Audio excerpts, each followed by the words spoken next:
అయితే నువ్వు నిర్లక్ష్యము పక్కన పెట్టి, సోమరితనము పక్కన పెట్టి, నీ బిజీ షెడ్యూల్ టైం టేబుల్ అంతా పక్కన పెట్టి, నా టైంకి అనుగుణంగా నీ టైం టేబుల్ తయారు చేసుకొని, ఏమండి, ఆయన టైంకి అనుగుణంగా మన టైం టేబుల్ తయారు చేయబడాలి. అంటే కామన్గా మనం ఏం ఆలోచిస్తామని అంటే, మన ముఖ్యమైన పనులన్నీ కూడా ఈరోజు ఉదయం ఇది చేయాలి, సాయంత్రం ఇది చేయాలి, మధ్యాహ్నం ఇది చేయాలి, ఈ వర్క్ చేసుకోవాలి, అక్కడికి వెళ్ళాలి, అవంతా చేసేసుకున్నటువంటి తర్వాత చివరిగా మన టైం టేబుల్లో కుదిరితే దేవునితో గడిపేటువంటి సమయాన్ని ఏర్పాటు చేస్తున్నాం. అవునా కాదా? హల్లెలూయా.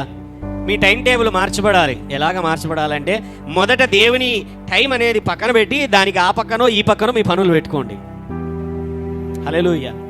సాధారణంగా స్కూల్స్లో ఏమవుతుందంటే, టైం టేబుల్ ప్రిపేర్ చేసేటప్పుడు పిల్లలకి 7 పీరియడ్స్ ఉంటాయి.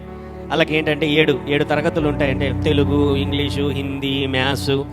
కామన్గా ఏం చేస్తారంటే 10th క్లాస్ వాళ్ళకి ఎగ్జామ్స్ లేకపోతే పబ్లిక్ ఎగ్జామ్స్ ఉంటాయి కాబట్టి ఫస్ట్ పీరియడే వాళ్ళకి మ్యాథ్స్ పెట్టేస్తారు, సెకండ్ పీరియడ్ ఫిజిక్స్ పెడతారు.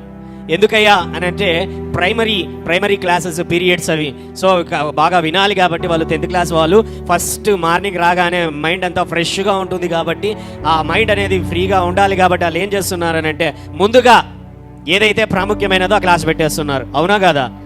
హల్లెలూయా.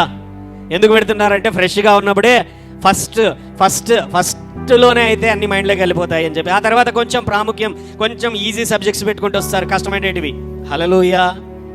హల్లెలూయా. ఏది ఇంపార్టెంటో అది మొదట ఉండాలా. నీ జీవితంలో ఏది ఇంపార్టెంటో నీ టైం టేబులే చెబుతుంది.